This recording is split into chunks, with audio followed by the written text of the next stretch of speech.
Buenos días, estimados estudiantes de tercero básico.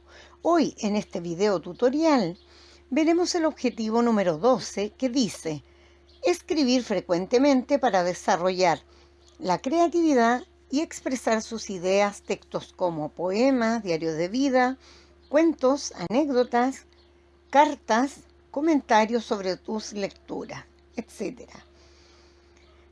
Junto a este video tutorial, irá la guía de autoaprendizaje número 4 que luego tendrás que desarrollar. Esta parte del contenido es muy entretenido, así que bienvenidos y bienvenidas al viaje de la expresión escrita y la creatividad.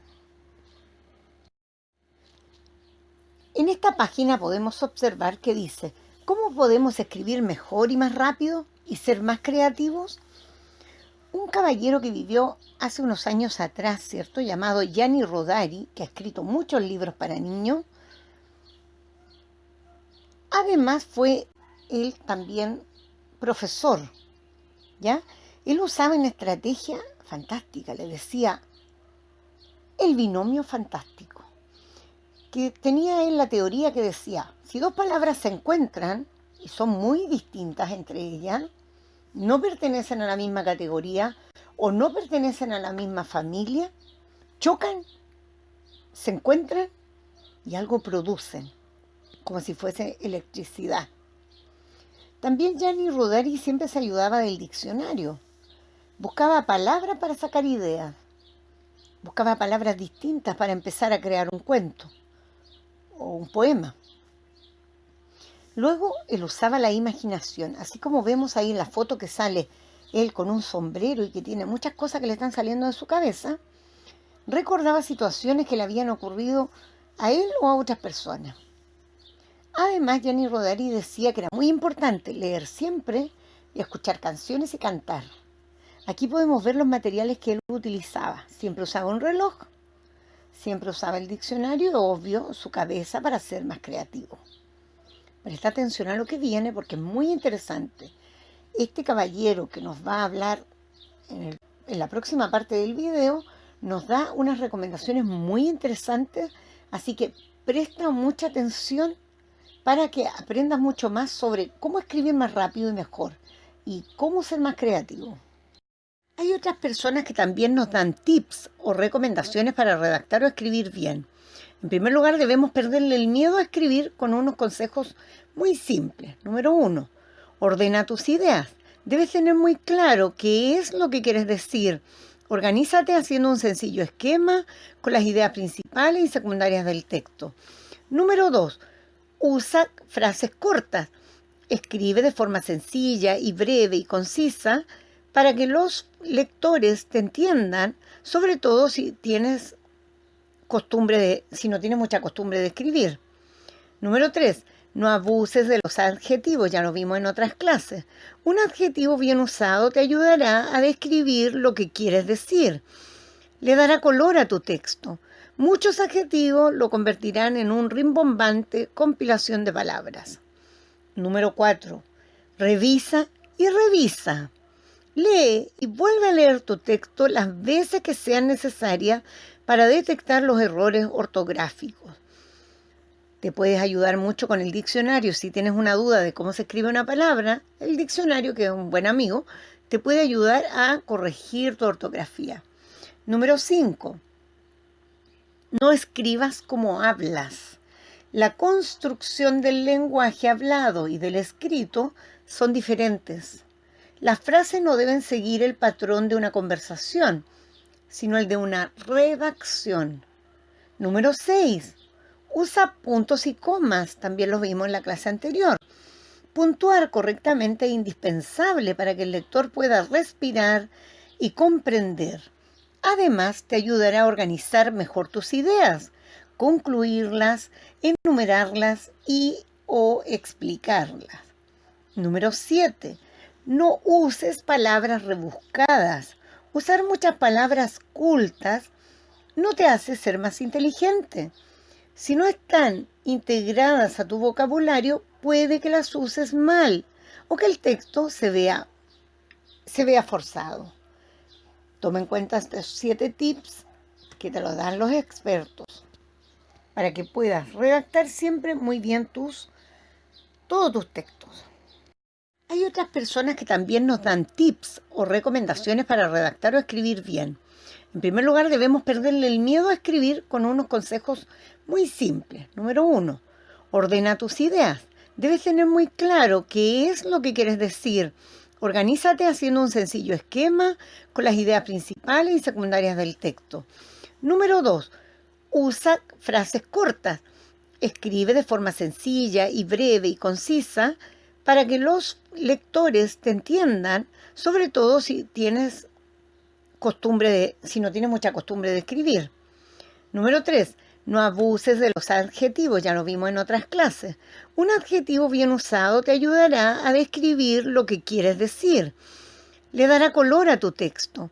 Muchos adjetivos lo convertirán en un rimbombante compilación de palabras. Número 4, revisa y revisa.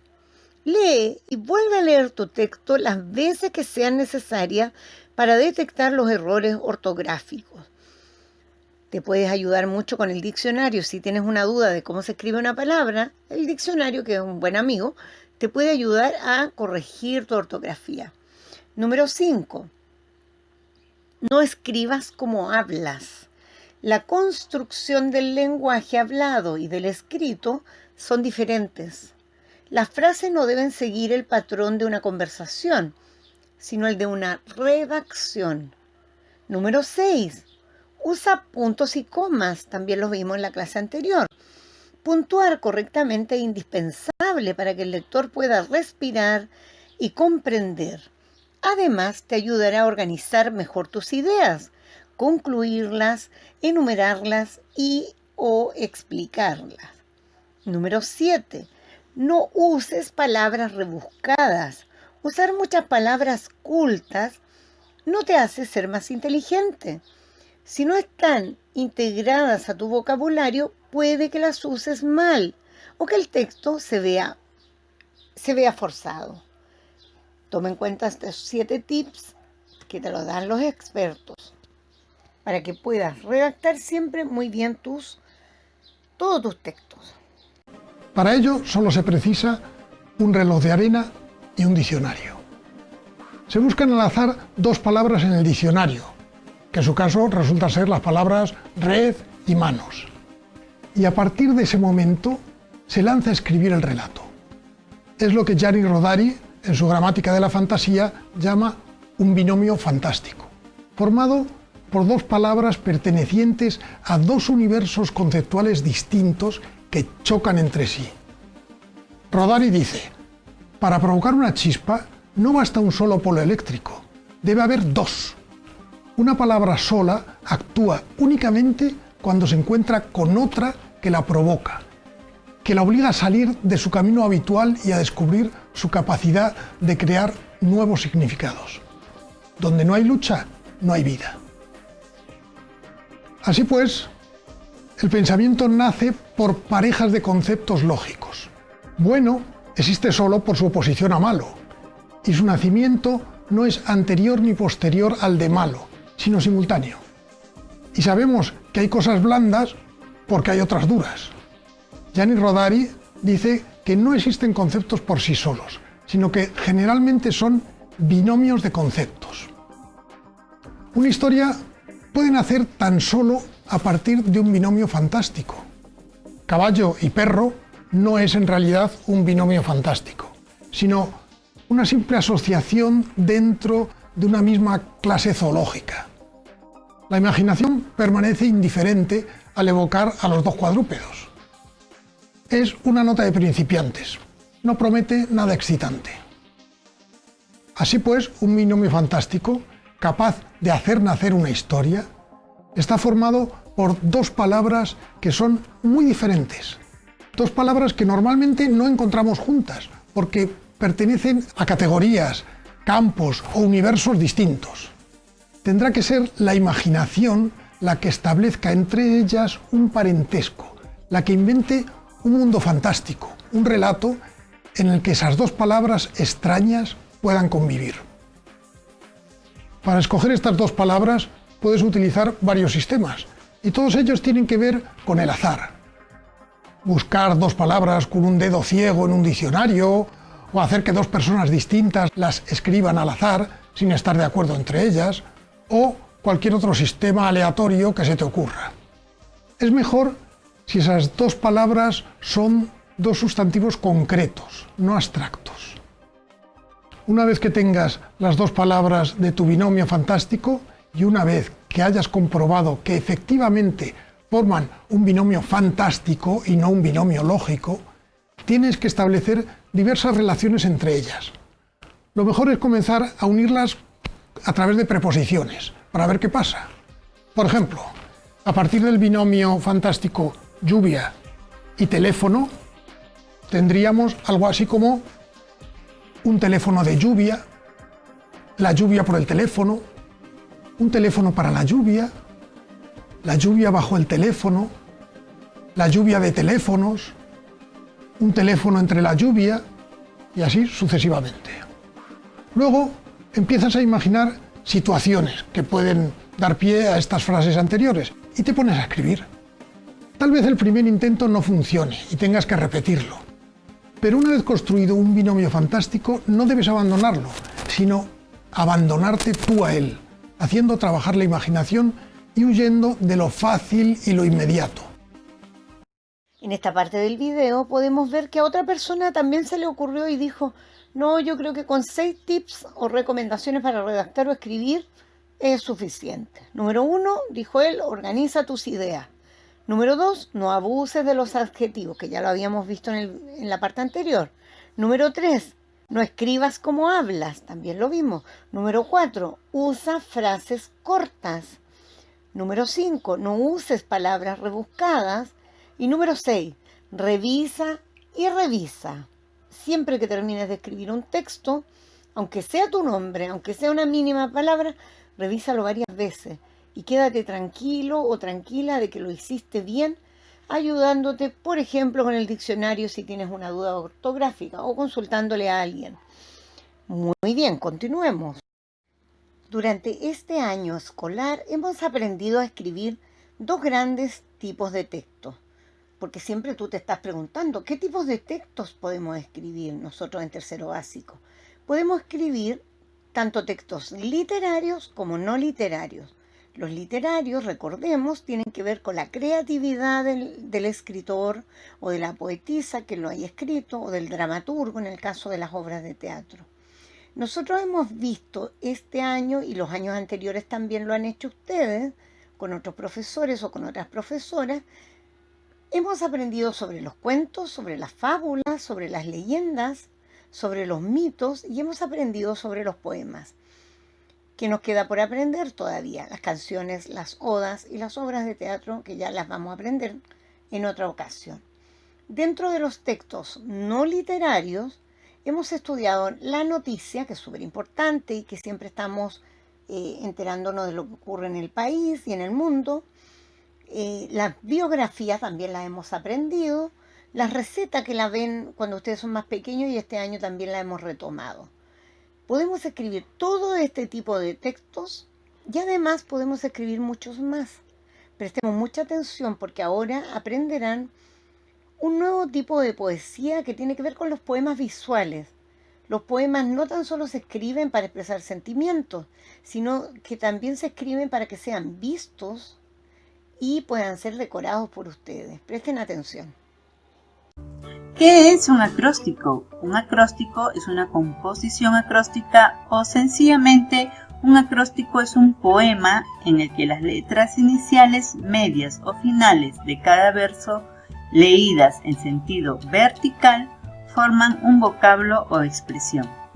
Se llama también acróstico a la palabra o expresión formada por estas letras.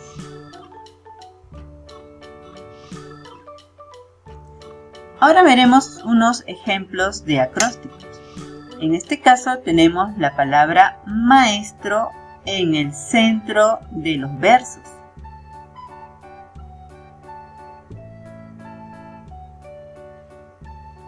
En este ejemplo tenemos un acróstico referido al tema de la amistad.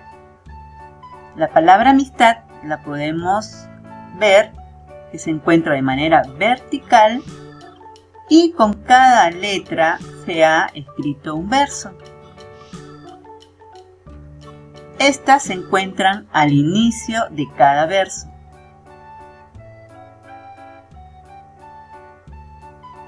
En este ejemplo tenemos la palabra escuela de manera vertical y se ha escrito una palabra con cada una de sus letras. Cada palabra tiene relación con la palabra escuela. Dentro de los poemas visuales vamos a ver el caligrama. ¿Pero qué es un caligrama?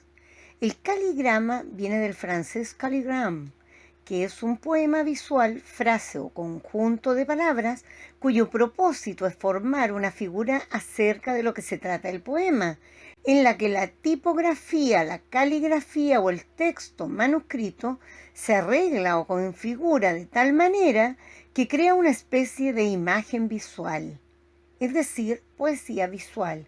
Como podemos observar en esta imagen, aquí aparece una moto y si nos acercamos mucho a ella, podemos ir leyendo todo lo que dice el poema. El escritor, en este caso el poeta, se dio el trabajo de dibujar con sus palabras una moto. Le quedó muy buena, ¿eh? Merece un aplauso. ¿Cómo podemos leer los caligramas? Los caligramas se pueden leer de distintas formas. Por ejemplo, en el caso del que tenemos acá, que parece un paraguas, lo podemos leer de forma horizontal, de izquierda a derecha. Les voy a dar el ejemplo. Este poema dice así: la vida y el destino son sabios, te llevan hacia dónde ir. Algunas veces parece que va hacia abajo, pero es ahí donde llegas a aprender algo nuevo. Depende de cómo usas el aprendizaje. Así que vive, usa todo a tu favor, vive el día. Este es solo tuyo. En esta vida solo avanza el que aprende de sus errores, el que sabe usarlos a su favor y no el que se deprime y sucumbe ante una realidad que no comprende y es incapaz de aceptar. La experiencia es el resultado de años de aprendizaje, sufrimiento y dolor que dan inteligencia. A través de este video hemos aprendido a ser creativos, a escribir de distintas formas, a usar algunos recursos para estimular nuestra escritura creativa. Luego de que has visto este video con mucha atención, vas a desarrollar la guía número 4 de la priorización curricular número 3. Demuestra lo que aprendiste acerca de la escritura creativa, los acrósticos y caligramas. Vamos, tú puedes. Escribir también es un buen viaje. Nos vemos en el próximo video.